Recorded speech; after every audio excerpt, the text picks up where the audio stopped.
If you're looking for a cuddly pet that loves you back, but you don't want to deal with fur or feathers, I've got 5 reptiles just for you.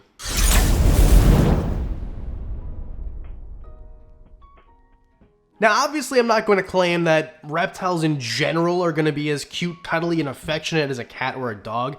I promise you, my golden retriever is going to love me to death far more than any reptile I've ever owned or ever will. However, there is some sort of affection that reptiles can show, and even if they don't mean the love like a dog or a cat might, or definitely a dog anyway, they at least show what seems to be affection, what seems to be love, like jumping out of the cage and wanting to be held. So let's go over those ones. Starting with number 5, Redfoot Tortoises, which is weird because you wouldn't necessarily hold a Redfoot Tortoise. It's kind of like a boulder with arms and legs and a beak that really likes to eat salad. Like, no salad is safe around a Redfoot Tortoise, but occasionally they'll also eat dead animals. Like, they're kind of the weirdest things that there are available in terms of the turtle family. And yes, all tortoises are turtles, but not all turtles are tortoises. I know it's kind of confusing. Now, Redfoot Tortoises, in my opinion, are a great size. I mean, look at the size of this one. This is as big as they get. This is actually the biggest cherry head tortoise, which is a variation of Redfoot Tortoises, that I've ever seen. Most of the time, they're going to be around this size. I've got 2 this size and 1 that's a little bit bigger. Squirtle, War Turtle, and Blastoise. What's great is I love feeding them because they're so much fun to watch eat. Sometimes I'll feed them just kind of hand to mouth type thing. Most of the time you just drop a salad bowl in there. Sometimes you give Redfoots a little bit of protein, but what I love about the affectionate part is as soon as I walk into the enclosure, because outside during the summer, I can walk into their enclosure. It's over 12 feet long and it's 6 feet high. They come up to me immediately to greet me. Now, sure, are they just there because they know I'm bringing them salad? Or sometimes they'll try to bite my toes if I'm not looking? Maybe, but it kind of seems like they like it. And sometimes they'll go in there and I'll kind of kneel down and I'll scratch their shells and kind of tickle the top of their heads, and it seems like they really like it, even scratching the bottom of their chinny chins. Oh, an honorable mention, bearded dragons, they won't make the list, but I mean, Diamond, he's the coolest guy. We'll bring Diane back in a second. Number 4, corn snakes. Now, I know that you're thinking if there's going to be a snake on the list, it's probably going to be a ball python, and they do fit the list for sure. But corn snakes, I think, are just a little bit underrated in terms of affection. My corn snakes, as soon as I open the bin, they look out, and not in the way that they're looking for food. I know the difference because if I put my hand in there, they're not going to bite me. They just want to slither onto me and kind of chill out with me. And I think this ticks the box that ball pythons don't, where they're affectionate, but they're not lazy. They'll still move around and eventually calm down and just chill around your neck if you want them to, but ball pythons don't really have that moving and grooving thing most of the time. I know some of them do, trust me. Some of my ball pythons like to move around a bunch, but most of them don't. And although getting several reptiles isn't for everybody, part of the thing I love about having several is different levels of affection for the affectionate ones and different levels of movement. And corn snakes kind of tick the box of, I'm in a mood where I want to handle a snake that's going to move with me. Where a ball python, most of the time you're just handling a scaly, cold rock. Or warm rock if they're on the warm side. But either way, they're just not going to really move around that much. Where corn snakes, you're almost ensured are going to move around quite a bit unless they're too cold, which is a, problem for a different day. Plus, the care is easy. Put them in a 4x2x2 with some lights and a hotspot. Give them some hides. You can use aspen. You can use a more naturalistic substrate if you want to. They're going to eat their mouse every single week. It's just, wham, bam, Bob's your Uncle Fran's rant. You got yourself a fantastic snake that's going to want to come out and be handled most of the time. Now, keep in mind, there are some cantankerous ones. There's always going to be exceptions to this rule. So if you go out and get a corn snake and it doesn't want to be handled, it doesn't show you affection, doesn't write you love letters, it's an exception. Sorry. Now keep in mind, there might be outliers in all of this list. I mean, affection is all about trust, and you want to trust an animal too that doesn't sketch you out, that is trustworthy. And handling an animal that you don't trust is sketchy, almost as sketchy as using a computer without a VPN. Thanks to today's sponsor, Aura, for keeping me safe. Okay, none of these reptiles or any reptile on the planet is going to try to steal your identity or your data, but people on the internet will, and you need to protect yourself from things like that. I'm talking about personal data like your social security number. And Aura monitors your personal data across billions of data points like the dark web and public court records to alert you about potential identity theft. You can have up to 5 adults on the account and every one of them gets $1 million in identity theft insurance. That's up to $5 million.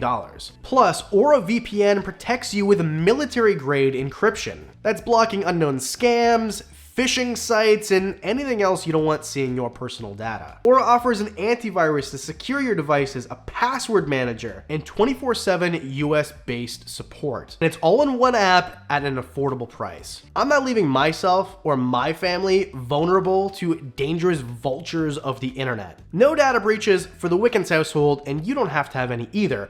Go to aura.com/Wickens and get 2 weeks for free. That's enough time for Aura to find out if there's any breaches in your data. Number 3, Leuchonet Geckos. This might seem weird because we've all seen videos of leechies vocalizing how they don't want to be held and kind of lunging at the camera. But if you want a big gecko that you can socialize and it's going to be affectionate, you don't want a tokay. You want one of these instead. These. Like, I'm going through puberty. I'm still sick. I know it's been a month. I'm getting there. Now I've got 2 Leuchonet Geckos. This one here is Diane, and I also have Dave. So Dave here is one of... No, this is Diane. So Diane here is a female Leuchonet Gecko that we're hoping to breed with Dave this year. It's going to be a fantastic couple, great names, kind of sounds like a 70s sitcom, and they're going to make beautiful, beautiful babies. They're part of the Rhactodactylus family from New Caledonia, so they're kind of a unique gecko that's a little bit similar to a crested gecko, but not quite. And crested geckos definitely fit the list, but if you didn't know, this is part 3 of a video, so part 1 and 2 are in the playlist. And crested geckos were on one of those lists. These guys are a little bit different, and in my experience, if you get one that can be socialized, like imagine a Doberman, okay? By the way, I think all dogs are beautiful and almost every single dog can be socialized. But you know how Dobermans used to get a bad rap for being snarly and aggressive? But then you see those videos on TikTok of how they're just kind of cute little puppy dogs. Same sort of thing with leechies. I mean, you can have your attack leechies, don't get me wrong, but most of the time you can socialize them. And like my girl Diane here, just super duper chill most of the time. Might make a squeak here or there, but when I opened the cage, she literally jumped out of it almost startled me. And they're big. I mean, they're very big, like they're hefty. If you put one of these in your hand and then in a crested gecko, for example, it's very clear you're not holding the same thing. Plus, their toe pads feel the same, but they're just much stickier and weirder. And yeah, sorry, Diane. We'll put you back in a sec. Plus, they lick their eyes. Have you ever seen a golden retriever lick their? I've never seen a golden retriever lick their eyes. Number 2, the second coolest skink on the planet, emerald tree skinks. Emerald tree skinks are arboreal, green little skittles that jump around. I love them. They're so cool. I've had an opportunity to handle them several times, but in my opinion, I mean, Schneider skinks I prefer, but they were on the first list, right? And emerald tree skinks are, you know, more green and vibrant, and they're going to jump out of the enclosure at you, very much like a Schneider skink will. So they'll jump out as soon as you open the enclosure if they're well socialized, and it does take a little bit of work, but it's pretty easy. I mean, they're not going to be as easily handled, more willing to be handled as a leopard gecko or bearded dragon right out of the box. I got Diamond. He didn't know who I was. He was barely socialized. He looked at me, and then we were best buds. Emerald tree skinks are kind of the same. I mean, give them some food, they're gonna jump out, and you want something that's gonna just hang out on your shoulder, run up on your head. I love these skinks for this reason. However, keep in mind, if you want the most chill arboreal lizard, that'll be next. This one is going to move around quite a bit, so it's going to be an active handling type thing. Kind of like the corn snake, whereas our number 1 entry is more like a ball python, where it's just not going to move. Overall, a friendly lizard that also makes a great display. And if you want something that's kind of like a green tree monitor, like an emerald tree monitor, I think these are probably the closest you're going to get because they're really smart. They'll kind of do tricks for treats, not do tricks, but you know, they'll be inquisitive and try to find them. Where if I put an insect inside of like a play ball for Diamond, like a dog toy, he would look at it like, okay, bro, you can get it for me. Let me know when you're ready. An emerald tree skink will actually start to dig into, say, one of those play balls like a Kong to try to get their insects. It's super fun to watch. Kind of like a dog. Should we do dog-like reptiles? It'd be kind of a fun video, right?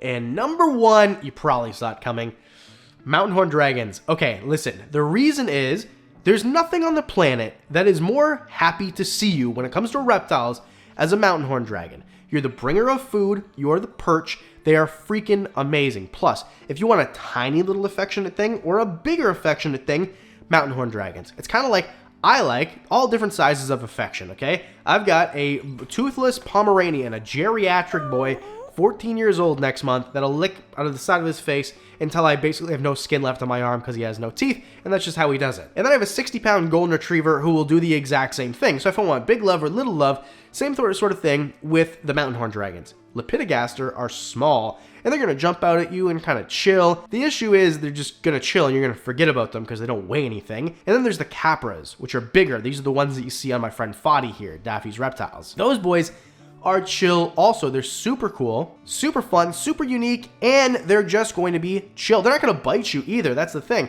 is some animals, if you put them on your shoulder, eventually they'll be like, what's that? And try to... These guys don't do that. It's hard to get them to eat off of tongs sometimes because they're not the most voracious eaters, and that's okay. Some people really like that, but most of the time, I mean, if you're watching this video, you want affection, you know? And also what I love is you can keep them in these paludariums where the bottom is water, the top is branches and stuff, and you have a land area. And that's fantastic because it's fun to watch. It's a display animal that then you can open up. Don't get me wrong. Display animals are great. Green tree pythons and emerald tree boas, but generally you're not going to be opening the enclosure and, hey, what's up, emerald tree boa? They're going to bite you most of the time. There's exceptions, don't get me wrong, but we're talking about in generalities here. And that is why I love mountain horn dragons most of all. I don't have to worry about them. They'll just jump on me and then just stay. Kind of like a bump on a log. Fun to feed, fun to watch, easy to house if you want, or fun to house if you want to make it more elaborate. Mountain horn dragons for the win. Thank you for watching this video. Thanks to Aura for sponsoring this video. As always, please hit like and subscribe. I'd really appreciate it. Discounts on merch if you're a Patreon supporter, plus one-on-ones. I'm actually doing a one-on-one in Pomona in a couple weeks, just like a in-person one. It's going to be super fun. All that and more for as little as $1 a month, and that's it. I do videos twice a week, so I'll see you in the next one.